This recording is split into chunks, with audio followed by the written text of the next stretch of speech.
Welcome to another episode of Books, Kids, and Creations with Tracy Bloom.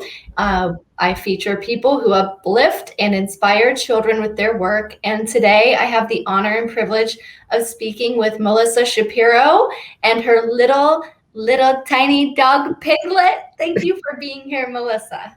Hi, thanks for having us. Yes. Oh, he's thrilled to be here too, I see. He's going to take a nap soon. Well, for those who do not know, Melissa and her little baby there, Piglet, I guess he's not really a baby anymore, but Melissa's a veterinarian, and she fostered or began to foster a little dog named Piglet who came to her through a hoarding situation. And she took him in, and lo and behold, Piglet has transformed your family, your life, everything about your whole entire world has been turned into this whole new exciting experience because of Piglet. So how did you come to find Piglet? Can you talk about that a little bit? Yes, I am a veterinarian, as you said, and I do a lot of dog rescue work. I have for many years, my whole career pretty much. We adopted, and I have a husband and a family, so it's not just me, but we adopted a dog from a rescue group down in Georgia when 6 years before Piglet showed up. So that was Gina, who is deaf in one ear. She's a double Merle Australian Shepherd Border Collie mix. And when I adopted her from the group down there, which is Colbert Veterinary Rescue Services, the founding director of that organization is a veterinarian. So we connected and we became friends. So and we kept in touch over the years, but 6 years later, she sent me an email that she had this little dog, Piglet, who wasn't Piglet then, he was Bart, but deaf, blind and probably deaf, that he was looking for a home. Did I know anybody? And I offered to foster him. And I told my husband that it would be temporary, very temporary. So that's how we came across Piglet. Yes, because you have kind of a full house. You have dogs and you have birds and kids and a husband, and it's already a full house there, but you said love found a way, which I yes. think is beautiful. Well, we had 6 dogs at the time, and we really were not looking to add another dog for obvious reasons. And we had also, I think I had 4 birds at the time, and everybody deserves some attention. And when you start adding too many back in, then it becomes an overload. We're taking them from a hoarding situation. We don't want to put them into a new one. Right. Yeah. And so when you brought Piglet into your home, I loved watching some of the videos you shared because he seems so full of life and energy and just enthusiasm. And he doesn't care that he's blind or deaf. He's just full of life and he's ready to play. And I love how in your book you kind of describe the lineup of dogs when he enters. And I love how you describe all of this so well in your book. So what was it like to bring him in amongst the other dogs and start training him? Well, he was very tiny then. Of course, he was 1 pound, and he is still tiny at 6.5 pounds. But he's not a pushover. He's a very feisty, really, really active dog, and he wants to be part of everything around him. So he's not interested in this right now, as you can see. I'm going to put him down here. But he came in, everybody just sort of accommodated. We all kind of asked him what he needed. He made it clear what he needed, and we went with it. So seriously, he was very, very troubled when he walked in the door. He had severe anxiety. I'm sorry, he's going to bark now. Oh, it's okay. Hold on, let me grab him. Piggy, come on. You come with mommy. He was very, very anxious, and he was really upset when he came. But with time and a lot of holding, we were able to figure out really what he needed and how he was going to fit in here. And he fit himself in. He's very, very driven. He wants to know what's going on, and he And we figured out a way to communicate. We taught him tap signals. We held him a lot, and he made himself at home. Yeah. I love that you work very well with him and you found new ways to communicate. And I think that's really important for everybody, whether it's working with a pet or working with children or working with new groups of people, finding new ways to communicate. So I think that's really special that you did work with tapping and breathing as well. Yes. He come here. What? He wants to play now. He's ruining this whole interview. Okay. He's a character. It's about the dog. So this is He's the star. Come here. Get over here. All right. Here he is. What I did was I figured I spoke to friends who have deaf and blind dogs, and I had already been involved with that rescue circle of special needs disabled pets because of Gina, who is a double Merle Aussie Border Collie mix, who's deaf in one ear. I wanted to have some help in dealing with her. She can see and hear, but there were still issues. So I already had these friends, and they gave me very nice advice about how to work with him with tap signals. And essentially, it's just training and teaching a dog, just as if you would teach another dog. I'm sorry. I don't know what I think he wants to actually do his tricks now. Okay, But let's do it. he wanted me to have him on the floor. I can show you exactly what we did. Maybe That would be awesome. Is that okay? Yeah. It'll take a few minutes. So let me just, I'll move the camera down, Okay. down to here and put it onto the floor. Okay. Okay. All right. I wasn't planning on this, but this is what he wanted to do. This is what we're going to do. So I'm sorry, I'm wearing socks, but I hope this is informal. So here is Piglet, and and you sit next to him. You come on over here. Sit. So what we did initially, I can sit down on the floor, so it's not just Piglet on the floor. But anyways, what I did was initially we wanted him to sit and do his regular tricks. So I, instead of saying sit to him, I tapped him. To get a dog to sit in the beginning, you hold food up above their nose, and of course their butt goes down. Once he understood that that's what I wanted him to do when I put the food up here, I just started tapping him back here and giving him a treat.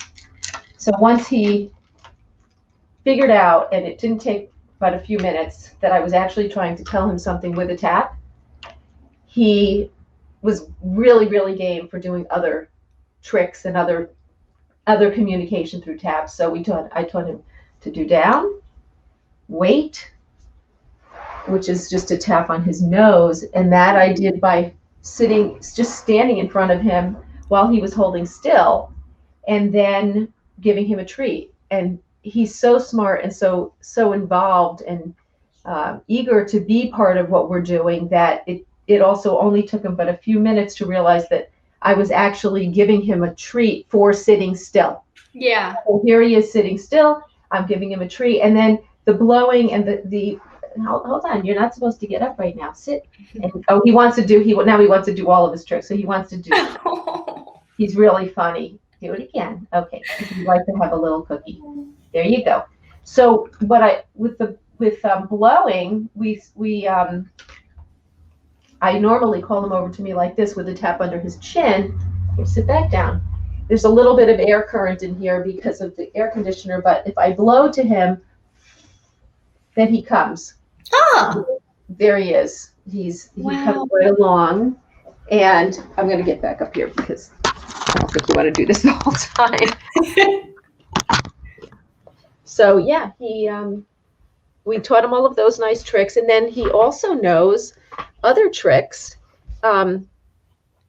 like go to your bed, and all of these things we taught him in similar fashion to how we would teach any dog. Mm-hmm. So when you get them to do the behavior, whether they're doing it on their own or whether they're being coaxed to do something, they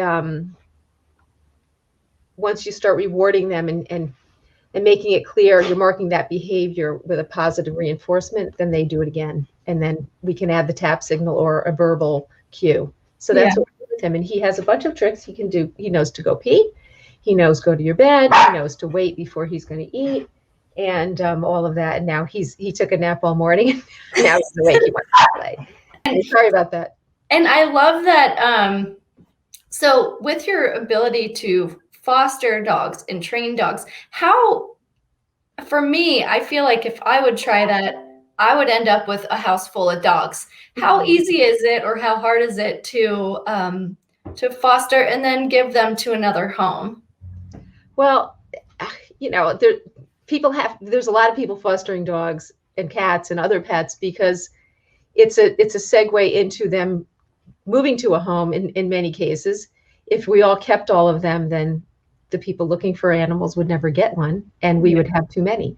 So I think seriously, when walking into a foster commitment, you do know that's what you're there for. And a lot of people joke around about foster failing, but most people that are seasoned foster parents to animals understand what the purpose is. And the purpose is to take those animals, let them decompress, get them adjusted into a home life, learn about them so that they can then be matched with the right permanent home. And a lot of times dogs, especially dogs, we're talking about dogs here coming out of shelters where everything isn't known about them. Many times they don't succeed coming into their house. Many times they do. But the fostered dogs do have maybe a little bit of an advantage because they are with people in a home environment, and we can really sort out what their ultimate home might look like to some extent. Yeah. So with my situation here, we have fostered other animals, and we have given them to other homes. This was really, truly not planned, and we now they're opening the door by themselves. And so we really were caught off guard with Piglet. Yeah. We weren't planning to keep him. Well, and it seems like a lot of things have really just unfolded with Piglet's story and coming into your life, including inspiring countless children across the country and probably across the world too. I think you were talking about, or maybe it was on, I watched, you've had many news appearances. So you were on with Lester Holt, and you were on the Hallmark Channel and all kinds of places. And there was mention of a third grade teacher was teaching the Piglet, or a growth mindset, using Piglet as an example, because, everything that he is embodies so many important lessons of, embracing differences, teaching empathy, not letting disability stand in your way, believing in yourself, so many things. Yeah. And so they coined the Piglet Mindset. Is that right? Yes. I had my Facebook page. We were raising money for dog rescues using Piglet's platform and Piglet, the disabled dog. And she was on our page. She left a comment telling me that she was going to show her students videos of Piglet in her growth mindset lessons. I didn't even know what growth mindset was then, but I do now. And of course he embodies a growth mindset. He lives a growth mindset every minute of every day.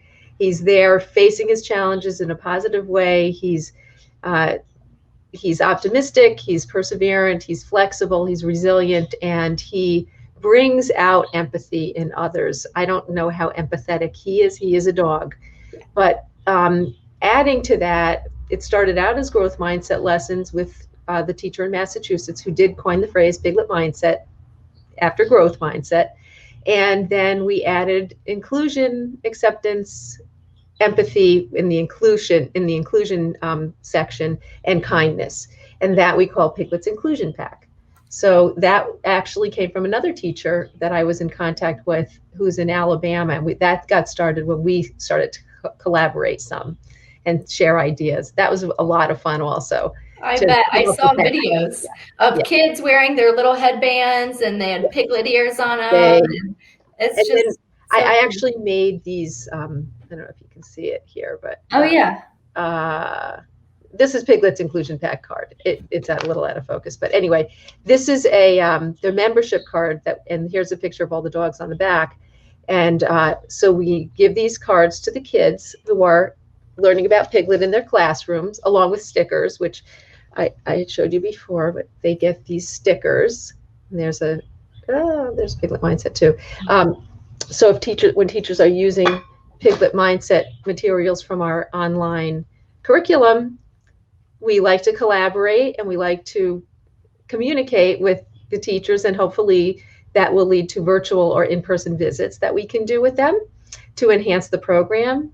They get to ask questions straight to me and the dog, and I show them the tap signal demo, and it's really a very nice program. There's no drawbacks at all. We're not worried about core curriculum, numbers, points, or anything else. It is truly to come into growth mindset lessons, and the teachers that use it and the kids that are participating love it. Yeah. There are some that want it to be something that it's not, and they're missing out. That's all I can say.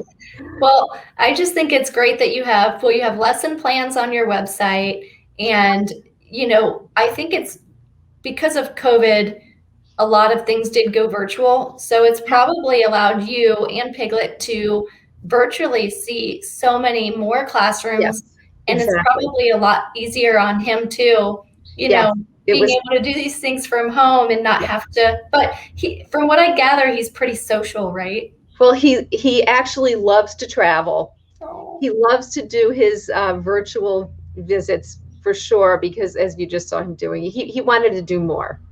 But he does like to travel. He likes to go into hotel rooms. When he goes into a hotel room, he maps the room out very quickly so he knows where he is, and then he wants to play in the hotel room. But when he goes into schools, he also has his routine that he's developed and we work with over the years now, because it's been a few years. And when he goes in, he knows he's going to be here in his little stroller that he comes in. We're going to give a presentation. He's going to come out and with the other dogs do his tap demo. We're going to talk and have questions, and then he'll take some pictures.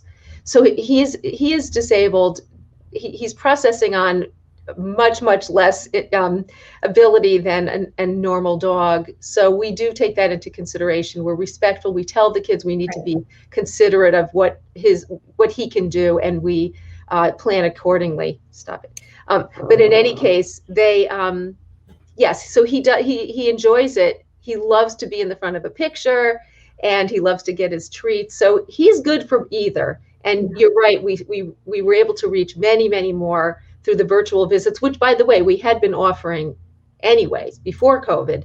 But I saw many classrooms last year, and into this year. It was a lot of fun, and I think it was a nice break for the kids that they were online all day. At least they were getting dogs, Yeah.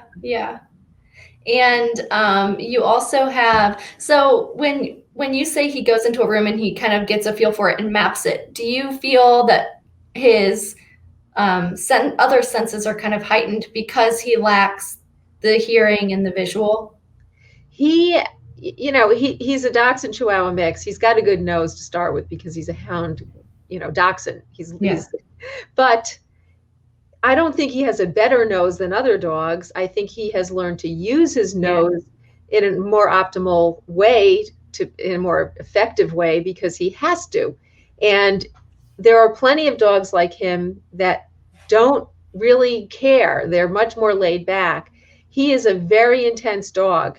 So he is determined to know where he is. He's determined to know who's in the room, who's come and gone, and what is in the room. So if he goes to a new place, he maps it out very quickly by just walking around. He'll, bump into things here and there. He does it slowly. He's not a frenetic dog, so he's not looking to crash into things. He's actually paying attention and mapping it out, using his sense of smell, but also his sense of touch is very important. Mm-hmm. He taps things with his nose, his body, and then, of course, his paw pads can sense different ground coverings, changes in ground covering, and then he remembers them, puts it all together. So he's got a file. He also meets people, and he smells their breath, and then he knows who they are. He likes some people more than others, some people he's not so crazy about, but he is constantly cataloging. There's no question that's what he's doing. So he is a dog that pays attention, and he uses the senses that he has in a very, very much more optimal way than a dog like this.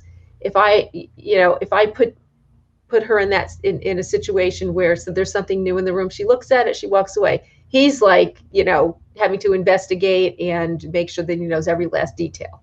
Yeah. That's the way he is. Yeah. Yeah. Great. Now the other dogs are barking. Yours might get mine barking if they hear it, but I don't know. Yeah. We'll see. Yeah. Someone's walking in the house. There's nothing I can do. Yeah. And so I wanted to talk about your new book, Piglet, which comes out. It comes out August 3rd. Yay! And I love this book. I was fortunate to get a copy before it came out, and it is so heartwarming. And I see that you co-created this with another author who is one of the authors of The Pursuit of Happiness and countless other co-authored books. What was it like to co-author with her? It was really a lot of fun. First of all, it was necessary because I'm a veterinarian, and laying out a full-length book would have been very difficult. I had a lot of ideas. We wanted to write a book before this book deal happened, but so working with, and the author, the writer is Mim Eichler Rivas. She's in California. We're in Connecticut. We did this all by phone, and we went through and dug up. I never would have dug up the things that she dug up that we put in that book from my childhood, from Warren's childhood, from Warren is my husband, and just things that happened along the way as we are married and had our 3 kids. Our kids were asked to recall different events and stories that happened along the way as well. So we really took a lot of time to think about what would be useful and what would be interesting to put in the book, which some of the things we really didn't think would be appropriate. And she said, no, this is what we're looking for. This is going to be interesting. So we are looking at this thinking, we hope people want to read about our lives because, well, it's Piglet is the name of the book. There is more to the book than Piglet. And, I'm a vet, and there's a lot of veterinary related stories about becoming a vet and setting goals to become a vet from my story. And then what it's like to be a vet. And there's a lot of I picked a few stories from my house call practice that, with people that I've interacted with for a long time that I hope people will enjoy reading, Yes, I personally did. I loved the book. I could barely put it down, and I had it on my nightstand. I'd wake up at night, read it. It's really good. I'm glad. Yes. So I also see you have on your Piglet shirt. Yes, I'm wearing. I'm going to show the Piglet shirt. So these shirts we just designed, and it's kind of long. The next round is going to be a little bit more compact shirt design because I can never tell exactly when we design them and put them on the site. So this is the book. It's called Piglet: The Unexpected Story of a Deafblind Pink Puppy and His Family. So his story is unexpected. It's about Piglet and our family, as we discussed. And like I said, there's tons of the information in there also, just information that people can take into their own lives about dogs, about dog training, and like I said, setting goals. And so I'm hoping that it's enjoyable. I'm hoping that it will keep people's interest, and then that they will take something away that either facts or lessons that they can then make their own lives a little better as a result of us adopting Piglet. Yes. Yeah. And I love that you also do a lot of charity work as well. So you were talking about with disabled animals too. So when I adopted Piglet, when we adopted Piglet, not just me, when I decided we were adopting Piglet, and told my husband that I made a promise to myself, really a commitment that he would have a productive, meaningful life. And I meant that very seriously because I did not need another dog. I have this little dog here, Zoe, who's a lap dog, and I wasn't looking for another one.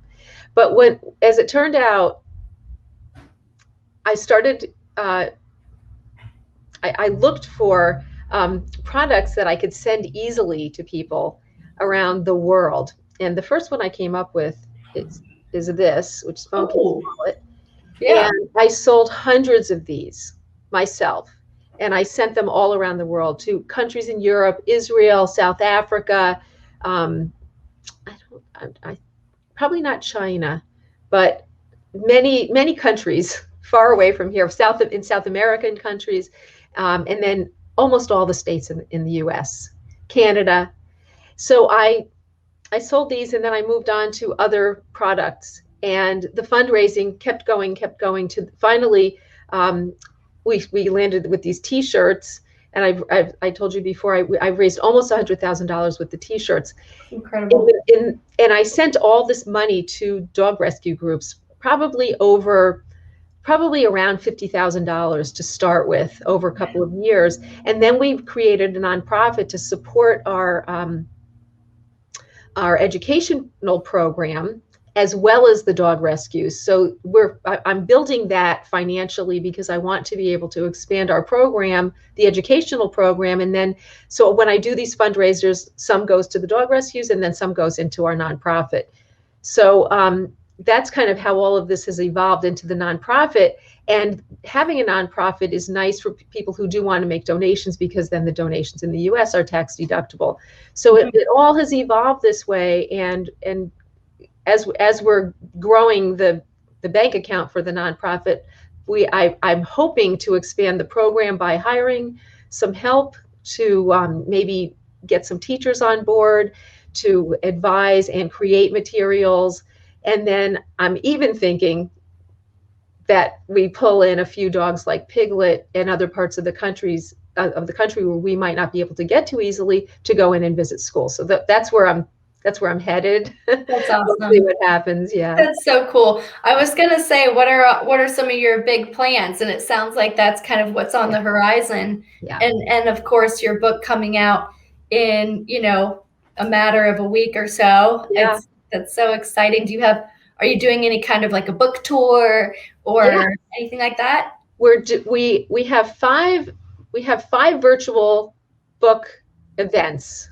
They're called book signing events, but they're virtual. And that's because of COVID. Yeah. So the links to those events are on our new website, which is pigletthedog.com. My regular website is pigletmindset.org. That's where all of the Piglet Mindset materials and information are. For the book, we wanted to have a central place where the book events would be, and this is all on Piglet Mindset as well. But so the book events are on both websites, but people can go and sign up for the virtual events. Oh, neat. Yesterday, just arranged with a store in Plainville, Mass, which is where Piglet Mindset was born, to do an in-person event on August 10th. And we're going to travel up there. It's about 2.5-hour drive. We're going to have an in-person event with Piglet and Tricia Frigeau, who is the teacher who I worked with and still do, who's the third grade teacher in Plainville. And I'm really excited about it. I think it's going to be a lot of fun. Yes, it's so nice to get back out and do in-person events. Yes, and we're going to take safety precautions. And it is at the bookstore called An Unlikely Story, which is a really, really cool bookstore. So I'm looking forward to that part too. Yeah. There was something that struck me in your book. Well, a lot of things, but there was one part where you're talking about, some kids in the beginning throwing rocks at ducks. And you thought, what's wrong with these people? And I find myself thinking that a lot about anyone who is unkind to an animal or anybody who's unkind to even another person. What's wrong with these people? And so you look at the story of Piglet and all that he's overcome and all that he continues to do and flourish with. And in a way, well, he's changing the lives of kids and installing empathy without even, not being preachy or anything, but his story is teaching empathy to people. So hopefully as time progresses, yes, people won't be so horrible. No, the animal model, of course, is extra engaging to kids. Yeah. It's an easy, comfortable way to learn. And Piglet is disabled on top of all that. So he offers a very nice inclusion model as well. But when the kids, he's disarming. His story is disarming. And teaching empathy, a lot of kids need to be taught empathy. They don't, it's not automatic in every person. Yeah. So when that was me running and my friends were actually throwing rocks at ducks, I was in high school. Oh. I was livid. I really, it's a moment that I will never forget, that feeling. And my friends that were doing it will never forget it either, because my reaction was not very nice. Oh, and yeah. it was very quick. And I made sure that they remembered, because how dare them? Yeah. Even if they weren't hitting the ducks, to scare them and to hurt them, they were minding their own business in their own habitat. So one of the things I do when I go in and talk to kids is I do insert a little bit of animal welfare into everything we do. And Piglet's story is about Piglet as a dog who faces challenges in a positive way. Our dogs include him, but he is also a rescued dog. He was homeless, and he could have ended up in a really horrible place. Yeah. So we make sure that the kids also learn about rescue. All of our dogs are rescued, and about animal welfare and being kind to animals. And that's part of the membership requirement of Piglet's inclusion pack, is to always be kind and considerate to all. So shall I read this? Yes. But to be in Piglet's inclusion pack, you need to have Piglet mindset. And that means that you face challenges with a positive attitude, accept others for who they are, include others despite their differences, show empathy and compassion towards others, and take action, which is not on the card, and then always be kind and considerate to all. So that is Piglet's message to the kids when we're teaching and the teachers are using our materials. That's an ongoing theme. And yeah, my goal is that they don't throw rocks at ducks, and that they think about throwing rocks at seagulls at the beach, and that when their parents want to cut a tree down, that there are baby birds sitting in nests in the top, that they say, wait, not time yet, and just be thinking about others in nature, So yeah. I'm laughing because we had a bird make a nest on top of one of our ladders, and we went, oh man. And so we left that ladder alone for like 6 weeks or something, 4 weeks. I know. Otherwise you're just harming animals. There's no point. Everything can wait unless there's a fire, Right. So, right. And I bet that through you sharing this wonderful story, that you will inspire future veterinarians, you'll inspire future generations to be better people. And I'm sure that, I think that you said that you also have adults that share stories with you from time to time of how you've changed their life already. Yes. Any favorites? I get letters, I get emails, letters in the mail, as well as comments and messages on Instagram and Facebook. So, most of the followers, of course, are adults. And these are people in all walks of life coming to Instagram and Facebook to have a break and to see Piglet in action.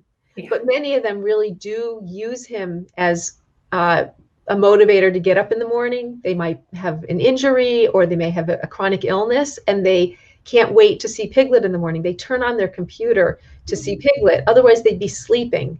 Just simple things like that. Who would think? That's not what I ever expected from Piglet.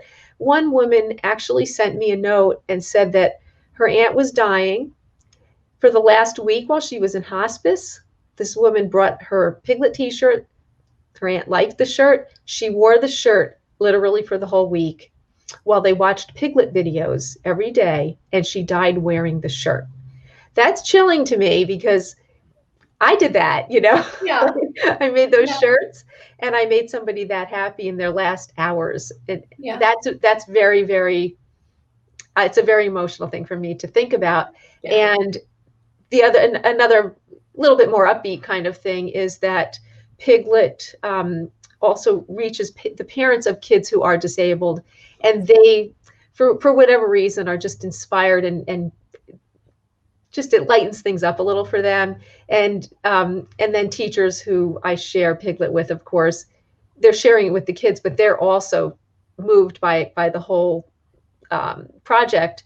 And I worked with some girls who are deaf, and their questions for about Piglet are just, they took it one level further. They were relating and identifying to him because he's deaf, and they were so happy to hear that I wake him up the same way that their parents wake them up when they're sleeping, gently with the tap.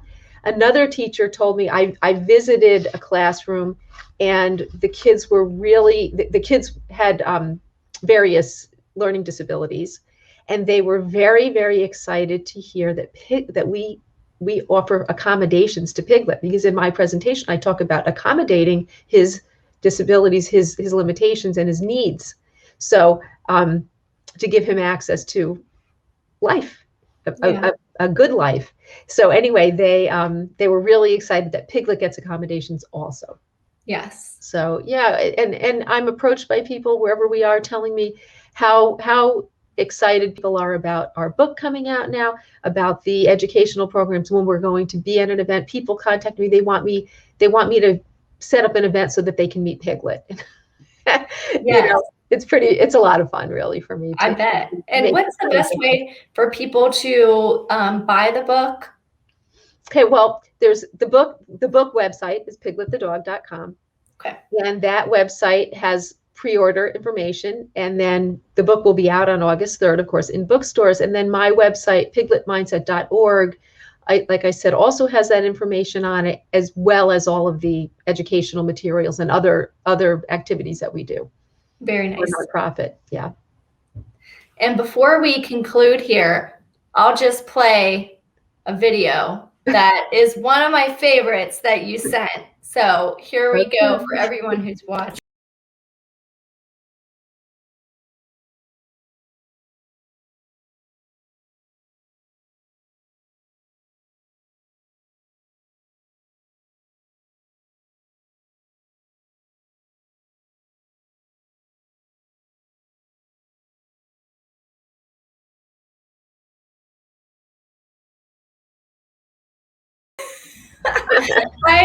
I watched that so many times. I know. He used to run it. We used to have a crate in the middle of the kitchen that he would eat in, and it was really in the way, and we didn't want to move it because he really did that around it, which was a happy dance, his twisty dance. Yeah. But we did actually end up moving it because it was in the way, it was filthy, and we taught him a new trick. So now he does something, instead of running around the crate like that, he sits and he waits, and then I give him a little tap signal to wait before he dives into his food, and then I give him an okay, which is a little tap over here for him, and then he eats his food. So we changed things up. He actually, you wouldn't think he's as flexible as he is, but he's actually very flexible. That's part of a growth mindset. It's part of a Piglet mindset. Yes. Yeah. And I love his happy dance. I love all his little. Yeah. He twirls around. I mean, it's because he's blind, but it's extremely adorable. And he seems happy when he's doing it. Yeah. So I call it his little twisty happy dance. Yes. Yeah. Well, people who are interested in reading more about Piglet, here is the book. It is amazing, and you should definitely check it out. Thank you, Melissa, for being here today. Thanks for having me. Excited for you. Oh, I have to add one quick thing. Yes. You didn't get the final copy, because that's the galley, but in the final copy, there's a whole spread in the middle of actual color photos, which came out really amazingly well. Oh my gosh. So that's another incentive to get the book. Yes. And I have to admit, I was so excited to get this book in the mail. I ripped open the package, and I accidentally ripped my cover a little bit. So right, because that's a paperback cover. We have to get the new copy. I taped it back up. I went, man. So anyway, my book's a little different. Yes, it is. Well, thank you so much for having me. I really appreciate it. Yes, thank you. It's you. a lot of fun to talk about Piglet for me, as you can tell.